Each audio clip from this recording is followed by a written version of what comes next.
Today, I am very excited to introduce Scott McConnell, who serves as the Executive Director of Lifeway Research. For more than 2 decades, Scott has researched the needs and preferences of church leaders, laity, and even the unchurched. And today, he will discuss some of the core challenge zones of pastoral leadership based on a survey that has just recently been fielded. How a pastor navigates each of these zones, these challenge zones, can determine whether the pastoral struggles or thrives. So we're really excited to welcome you today, Scott. And I'll just say by word of personal privilege, Scott shared with me that he will soon be expecting a grandchild in a few months, and so we're thrilled for you. So Scott, to get things started, I'll turn things over. Thanks so much Thank for you. being here. Thank you, Thad.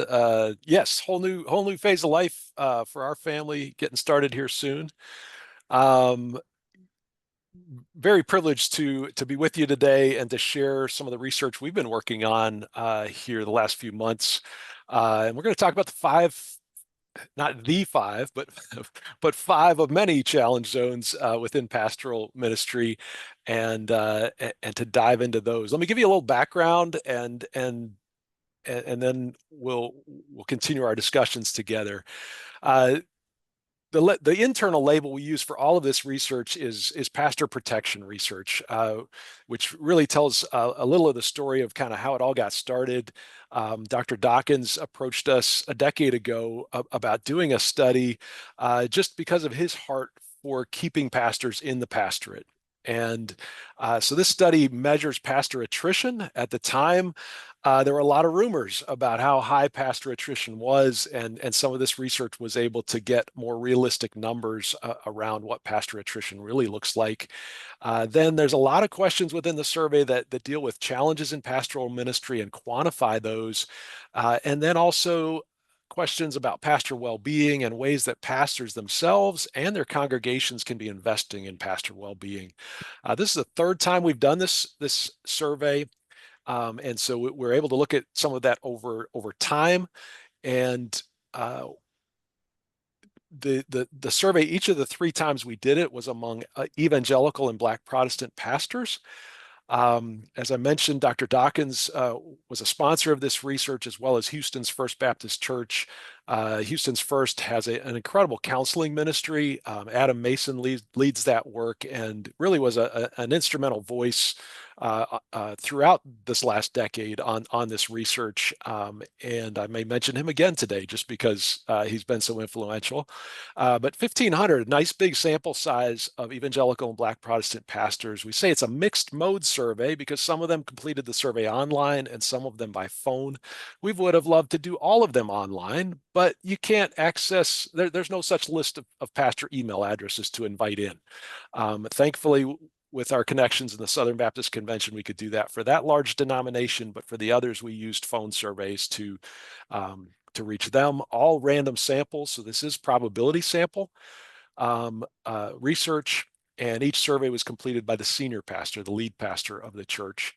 1,000 of those surveys were by phone, 500 online, and that's too many Southern Baptists. So in the weighting, we adjusted that back to the right proportion, as well as adjusting for the region of the churches and the church size. So a really nice low margin of error on this research, and as the other part of the introduction, let me let you know where to find it all. It's all available on our website for free, lifewayresearch.com/pastor protection. And that's not only this new research from 2025, but also the previous ones. And for the first time, we also did a survey with the same questions of mainline Protestant pastors. And so that also is available there on that website. So before I dive into unpacking these five challenges, let me give you a chance to talk a little bit about the challenges you're seeing. Great. All right. So we're going to send you back out into those breakout rooms for just a few minutes. And what we'd like you to discuss are some of the major challenges that you notice that pastors face in ministry. So again, what are some of the major challenges that you have noticed that pastors face in ministry? We'll see you back in just a few minutes.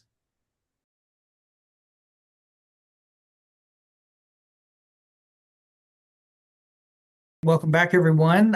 So we're going to dive into what Scott has found as some of the major challenges from the data that he has identified. So, Scott, I'll turn things back over to you and take it away. All right, let's dive in. Again, these five challenge zones I'm going to share today are not exhaustive. So some of the challenges you were just sharing in your breakout groups may be within these zones, or maybe many of them will probably be adjacent to these. But let's dive in. The first zone we're going to look at is the zone of burnout. And if pastors are not in that zone, some of them are kind of headed that direction. So let's talk about a few of the questions that kind of point to that. This first question, we asked pastors to respond to the statement, "I feel I must be on call 24 hours a day." Um, Human resources leaders would tell us that that sounds pretty undoable, and I think mentally that can be very taxing, just thinking about the fact that I'm not really off. I'm not really at rest right now. Yet this conversation kind of creates a really good conversation, because there definitely are some things that are at the level that the pastor does need to be the one called.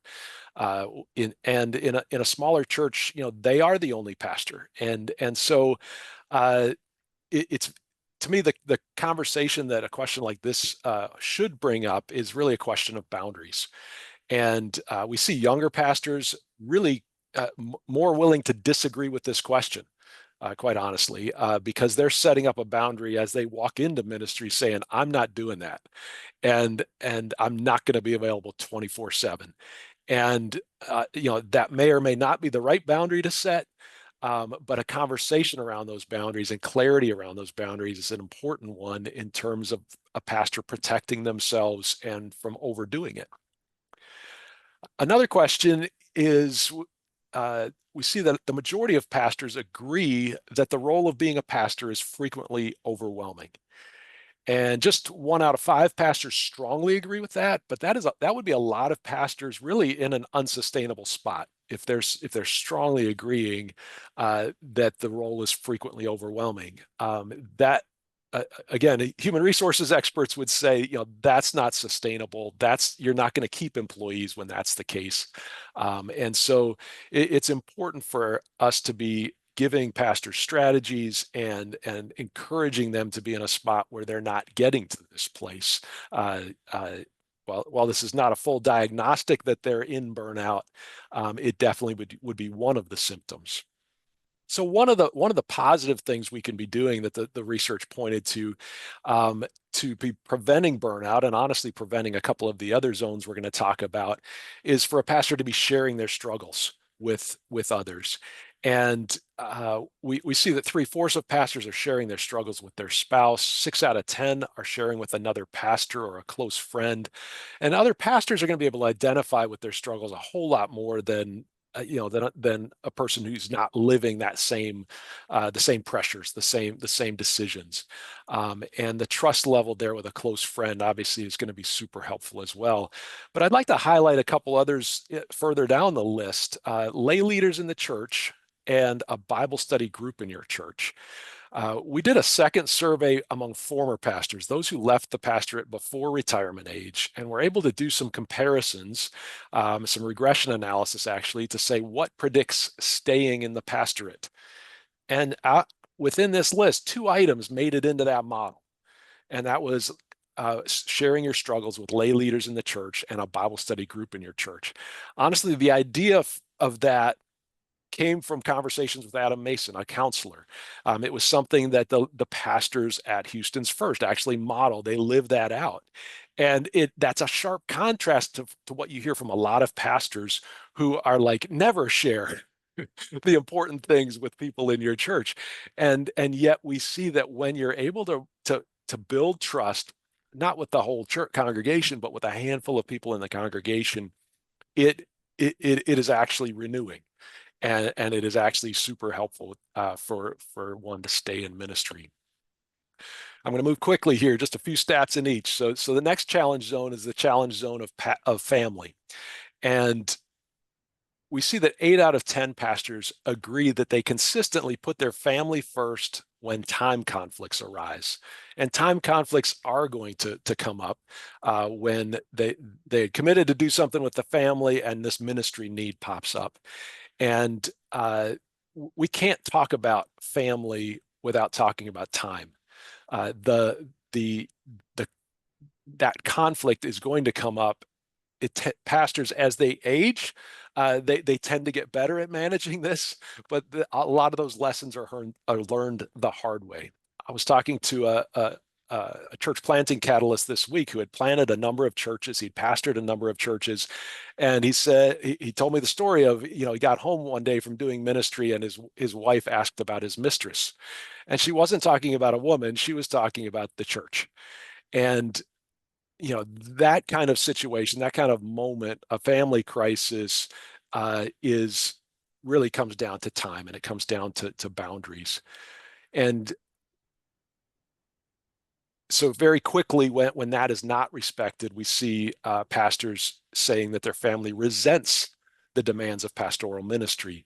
And again, this one is worded negatively, so that it is a smaller percentage, just 16%, but that's 16% in a danger zone there in terms of their family and their attitude toward ministry.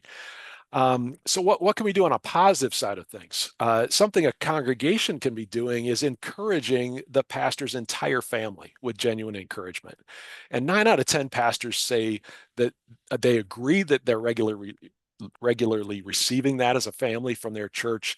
It's a lower number strongly agreeing, so probably the regular piece is not there quite as much for some of those pastors. But almost 6 out of 10 are noting that and just sharing how life affirming that encouragement is from their congregation. The next zone is the zone of conflict. And we see that 9 out of 10 pastors agree that they're consistently listening for signs of conflict in their church. Just under half strongly agree with that. And the reality is conflict is going to come up in every church. And so the question is, are you being proactive about it? I heard a pastor say just this week that with the violent and tragic things that happened in our country last week, they heard about within their Bible studies that met on Sunday, they heard 2 different instances where people walked out because something that was said, brought up conflict. And so immediately the pastor was proactively listening. So he stepped in and called the people in question and began to do the work of peacemaking. And one of the situations was resolved pretty quickly. The other one, not so much. And yet, this is one of those zones that is difficult in the pastoral ministry, but it's part of it.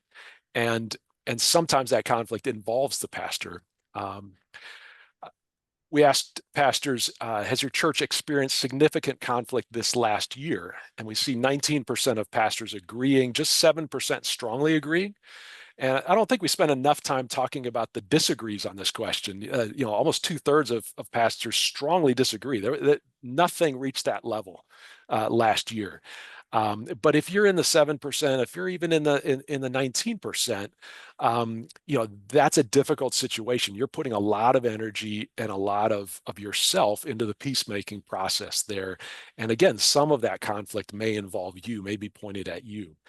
And just a couple indicators of how common it is, about half of pastors are serving in their second or third or more churches. They've served in more than one.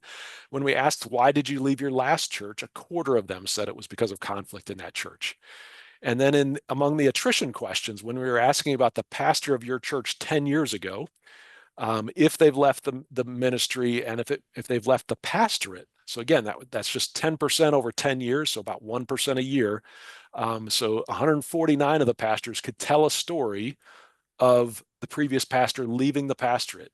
23% of the time they reported it was because of conflict. And so conflict can be a tipping point in a pastor's own ministry. And so it's definitely a danger zone.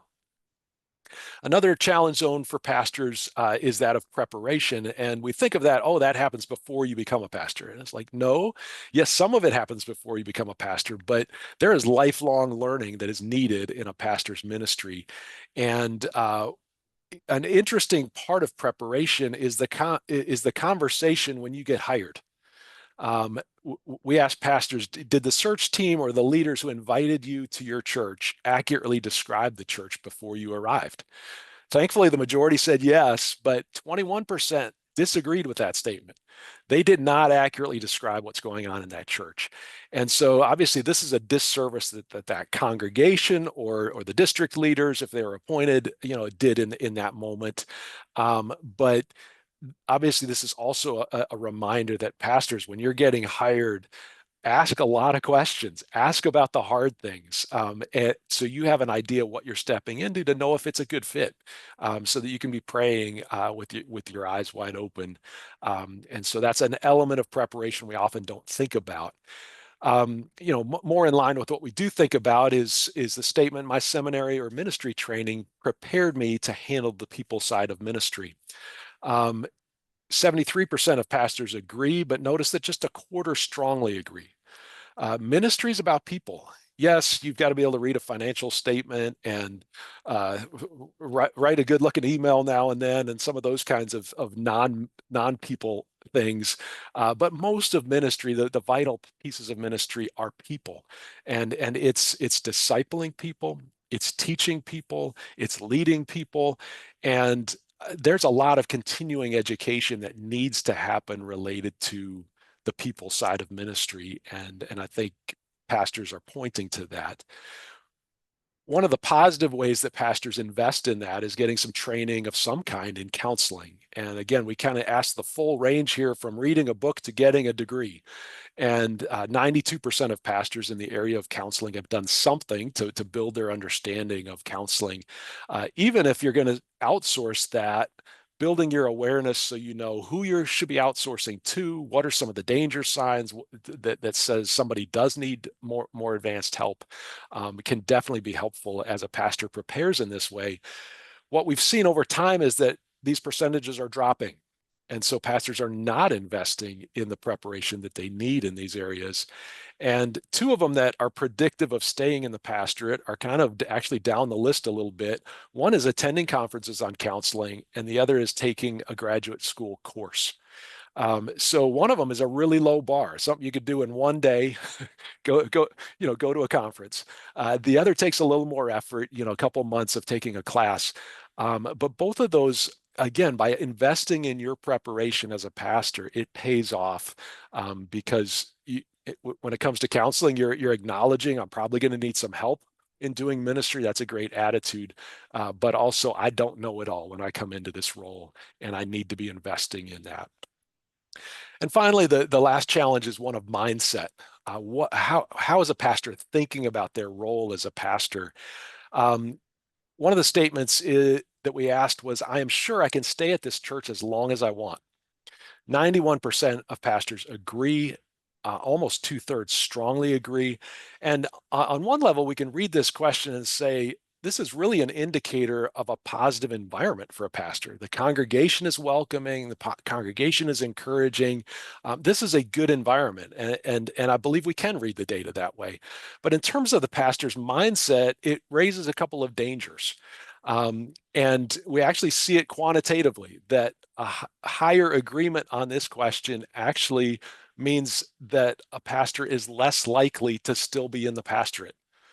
And so why would that be? It's because the mindset of this really leans more toward comfort, and it leans more towards security.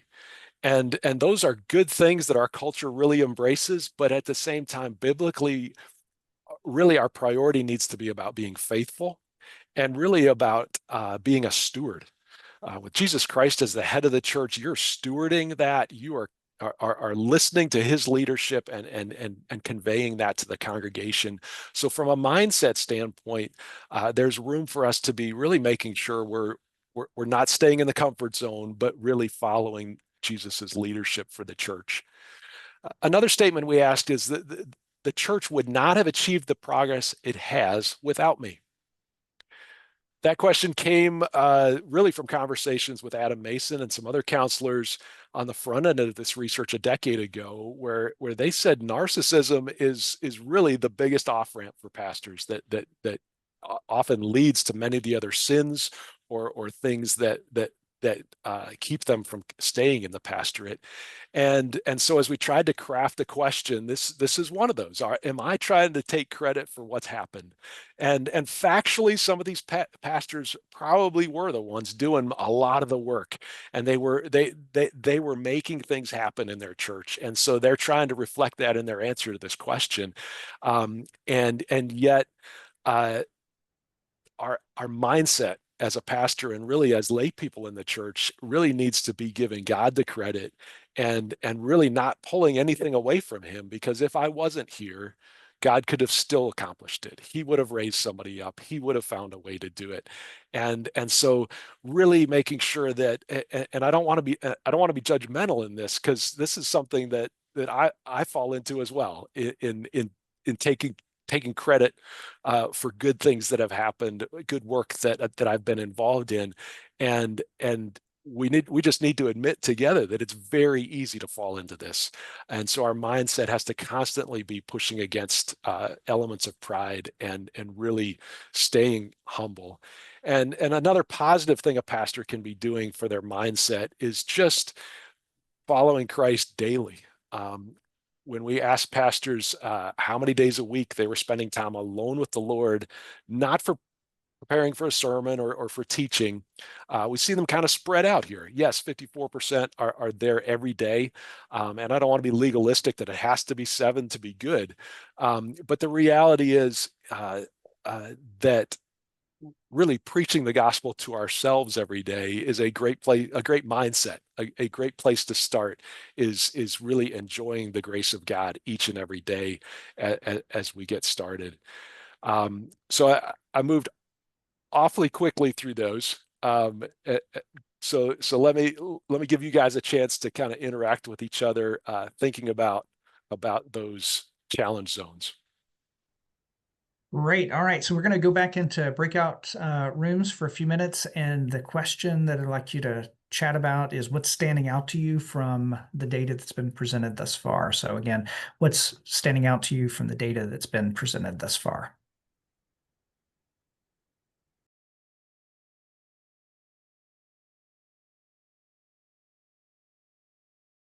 Just a couple closing thoughts, and uh, I'll close with a couple of resources for you that I'm aware of, but I'm going to be honest with you, those are all like things that I see Lifeway working on. So as you think about the zones we just talked about, if there's a resource or a ministry that directly is helping with one of those, go ahead and put that in the chat so that others are hearing those.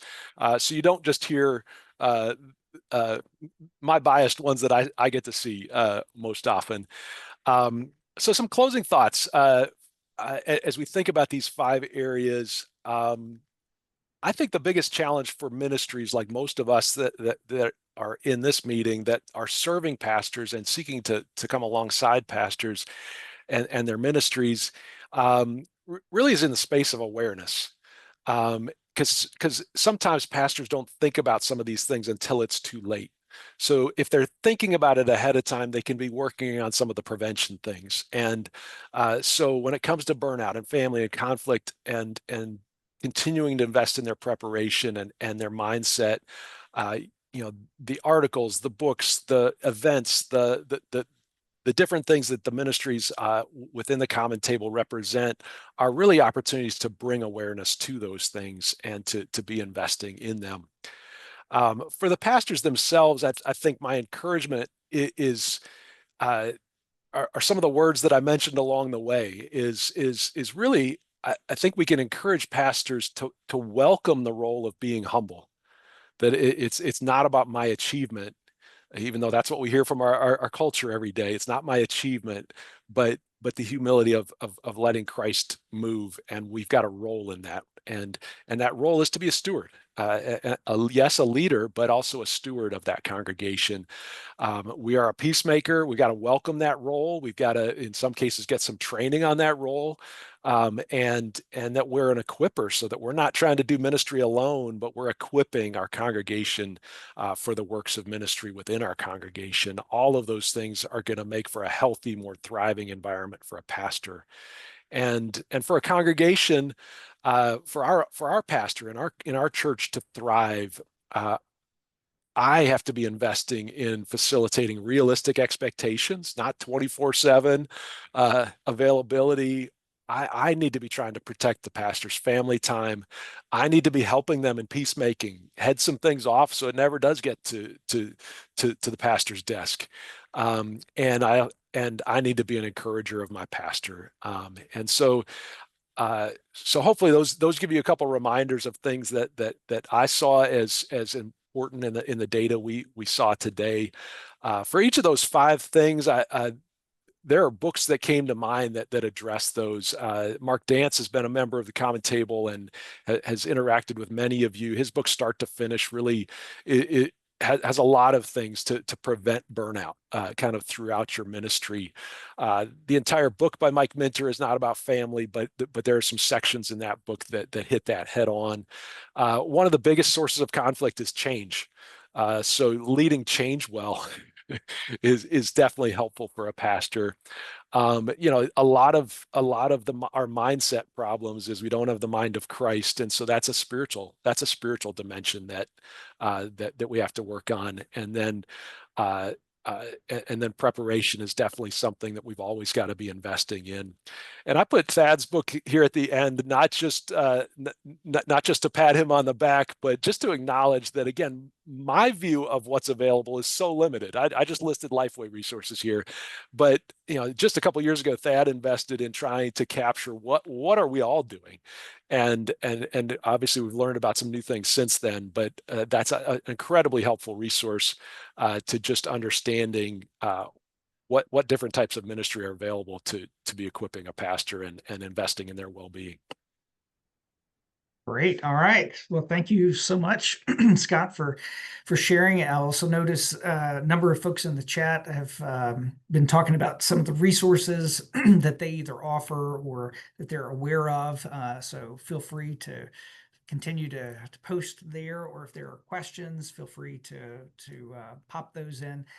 We're going to enter into a time of Q&A. I'm going to start things off with a few questions, but if you do have something you'd like to share or a question you'd like to ask, please feel free to use the raise hand function or the chat, either one, and we'll try to get to you as quickly as we can. Let's start by talking a bit about this, Scott. So you mentioned that this is a longitudinal study. So this is now, I think, the third wave that you've done. So I would imagine that over the course of time, you're now either noticing some patterns, some things that are staying constant, or some things that are changing. You alluded to some of the changes with like younger generations and things like that, which we can get into in a minute. But I'd be curious, just from a 20,000 foot perspective, what are you seeing that's either surprising or confirming about kind of the larger arc here? Let me go from memory here, but in January, when we're together live, my breakout, I'll actually try to go through a full answer to that question, really looking at the longitudinal data. A couple of questions we touched on today, that the frequently overwhelming actually has been one of the most steady questions. Literally no difference across the last decade among pastors. And you think COVID's in there, you think, we've been through a lot as a nation in there, and yet, those numbers about the role being frequently overwhelming are pretty steady. So there's always going to be a group we've got to be investing in that space.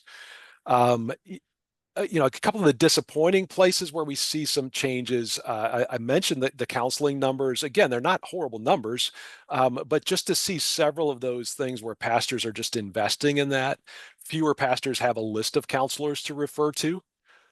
It feels like an easy thing. Just ask somebody, another pastor, what's their list? And yet that number's getting smaller. But we also see it among who are you sharing struggles with? Several of those key people that they could be sharing with, the percentages have dropped. And so, as basic as that sounds, we've got to keep reminding them.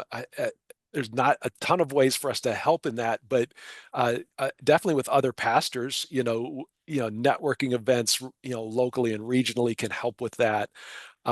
building even some online cohorts, things like that to help with having people to share struggles with is super important. And so those are a couple that stand out to me just because I know they're part of the solution, and we see even not huge drops, but still statistically significant drops in some of the access to those.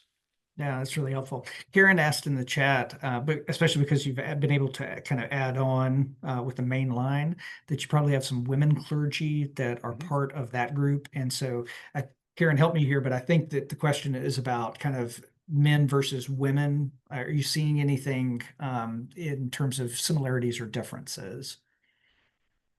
Oh, working from memory, I'm not going to do great on this.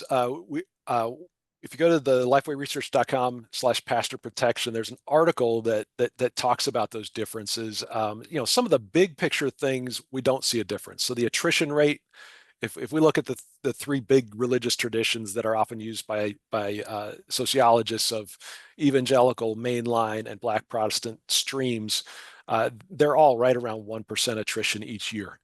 And so we don't see a big change there. There could be some different dynamics. Mainline congregations are a little more likely to be appointed rather than a search team at the congregation making the decision. So that changes some of the going in dynamics. And often the exit from an individual church can be a planned exit, in that kind of a setting. And so that impacts it more quickly as well. Um, those are the ones coming to mind from memory. Yeah, that's Yeah. great. And certainly take a look online for the full kind of response there, Mhm. Karen and others, if you're interested in that. You talked about kind of entry and exit. And so one of the things that stood out to me from your presentation was that 21% did not find that they had an accurate description of the church going into it. And so I'd be curious about how that might contribute to the lack of trust with the congregation. And I would even be curious, and I don't imagine that you've done this particular statistical analysis, but to see among those that answered that the church was not as they had heard it would be what kind of impact that makes in terms of who they're willing to share with. Because Hmm. it would imagine, I imagine anyway, that if a church has not been described properly, and so I'm a bit surprised, probably I'm going to put folks a little bit kind of on, a little bit at arm's reach. And so what kind of thoughts do you have there about kind of creating a safe congregation? Modeling trust is one of the things you talked about. But what thoughts do you have just in terms of the connection or potential future direction there? Yeah. Just 2 years ago, I served on a pastor search team at my own church, and I know, I mean, we set out to try to be as honest and open as possible. And in the months after the pastor arrived, there were still moments where it's like, you didn't really tell me about this, or you told me about this, I just didn't realize it was that bad, or there was this many people, or it was, and so again, even with the best intentions, you're the pastor's going to be, they're going to get the whole truth at some point. That person who left the church comes back and tells the whole story. Or I didn't realize that our reputation in the community is still stained by this. Just those little things that affect ministry. Even if it's a year or years later after whatever that incident was. Um, I'm going to take a note of we've not crossed that question with the who are you willing to share struggles with question. That's fascinating. In terms of trying to foster that, you know, I, I think what we tell our congregation is get into a small group Bible study. That's where you're going to meet people. That's where you're going to build trust. And we see that statistically, people who are in a group every week look different than those who are not in a group. They actually are more likely to be peacemakers. So they're living out some of the things we talked about, as well as more likely to be giving, more likely to be living out the spiritual disciplines and those things. Um, but many pastors are not in a small group themselves. They're not in that Bible study. They're not even and again, we're not asking a pastor to do it just to check a box that they're modeling it. We're saying the data is actually saying it actually will help you. You can benefit from it in the same way you're telling your congregation they would benefit from it. And I think, I don't think it would be the first week you're opening up and sharing every struggle with that group. You're going to be like anybody else in that group where the trust level has to go up first. And even as we give it, we also do research on discipleship, and some of the advice there is that you invest in things like social time together and serving together, even outside of the Bible study, so that you're building trust, so that in the Bible study conversation, when we're interacting with God's truth, we're able to be more honest of, hey, I'm not there. There's a gap for me in that biblical truth. And I think a pastor can benefit from that as well. Yeah. And I wonder, I mean, the role of theological education with, and I've forgotten the exact percentage, but, a sizable number saying that they're only somewhat prepared for, ministry, which, I mean, I get it, like you're never going to be fully prepared for conflict until you're Yes. into it, right? Like that, there's part of that. Yeah. But I also wonder, I mean, specifically on this, just the role that theological schools, seminaries, divinity schools could play in actually requiring a seminarian to undergo a counseling, process. It stood out to me that I believe you said 9% are meeting monthly with a counselor, and I just think, wow, like 1 in 10 pastors have first acknowledged, hey, like I might need a little help, which gets to that narcissism, piece that you were Yep. talking about as well, and the humility that's required really for the role. So yeah, just a thought there. Dan in the chat, he mentioned that Scott, in your presentation, you mentioned that keeping pastors in ministry. Does your research ever reveal that people probably should not be in ministry, or denominations at fault for pushing people into pastoral ministry who would be better in another staff role? Our research doesn't close that gap, and it would be difficult to do that. I think on a qualitative level, with some interviews, we probably could get to that point. Um, we do ask some things like, is there a poor fit for ministry? But sometimes that's poor fit with that individual church more so than the role. One of the things we do see among and we don't want to be judgmental about former pastors. The number one reason why they're no longer in a pastor role, self-reported, is a change in calling. God called me to this new area of ministry, a new thing. But one of the things we see is pastors in larger churches are more likely to be a former pastor. Like they're not in the pastorate anymore, even though they're still in ministry. And I would attribute to that to, if you're in a larger church, you're more likely to see other opportunities. Oh, I could be an executive pastor, or I could be just do the counseling piece, or I could just do the visit, the visitation piece, or you know, whereas if you're in a smaller church, single staff member, you're not seeing those opportunities where it's like, oh, that's my gifting more so than everything that comes with being a pastor. And so we can't really answer the question you're asking, Dan, but there are some indications that that definitely happens, and that's where, again, some of those conversations with other pastors, denominational leaders and counselors and mentors, hopefully that's where that conversation's happening. And you start realizing, this part of your role you're really struggling with. Is there a ministry opportunity that doesn't have that piece?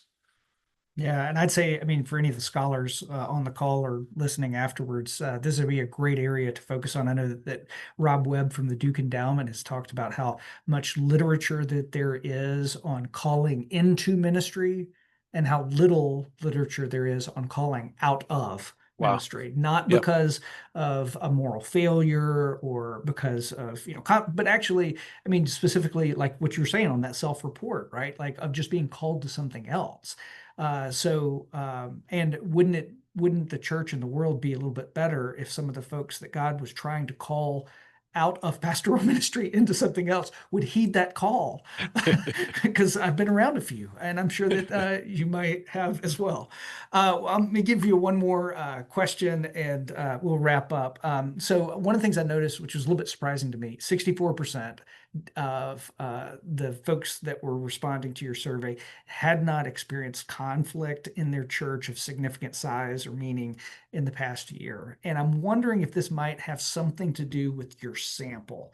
In particular, I know that David Eagle has done some work on this of idea of conflict, and in particular noted that it's most severe in congregations where there is significant heterogeneity related to either theological orientation and or political affiliation. And so I'm wondering if that through your sample, you're kind of seeing some homogeneous uh, uh, congregations, and that's actually what's kind of pushing that 64% up high. Uh, Definitely that's an interesting thing to layer in here. And depending on which way we want to define homogeneity, most churches are homogenous, definitely ethnically, but we also see it socioeconomically often, and so then we also often see it in terms of a lot of other beliefs. This sample is robust in the sense that, as a random sample, it's going to have non-denominational churches that may have a broader mix of theology, by definition, and uh, and within the questions about conflict, while the percentage is not real high on political conflict, the impact is. So Mm, when it's yeah. present, uh, it's actually an indicator of no longer being in the pastorate. So if you go Mhm. through that in a church, the ugliness of that, oftentimes not only is it disenfranchising some of the people in the church, it's disenfranchising the pastor. It's like, I give up, Mm. and I'm going to look for a different way to serve. Yeah. It's so interesting to me because I think that a lot of times, if we had better administration and conflict kind of management or mediation, some of that peacemaking stuff you were talking about before, that we might have more people in ministry. Just because when the administration goes haywire and or the conflict does, those two really imbalance a congregation and also make it very tenuous for the pastor to be able to lead. So, all right. Well, thanks so much, Scott, for sharing with us today. And I'll just quickly announce our next gathering, and I'll pop into the chat in case you're interested in going ahead and signing up. But our next gathering is going to be on October 24th, 1:30 p.m. Eastern. We will be talking about sabbaticals, rest that renews, strengthening pastoral health and congregational life through clergy sabbaticals. We're actually going to be having the individual who's been responsible for Lilly Endowment sabbatical program come and to talk about what he has seen over lots of different folks that have been going through sabbaticals, as well as John Medlock, who's from the Geneva Benefits Group.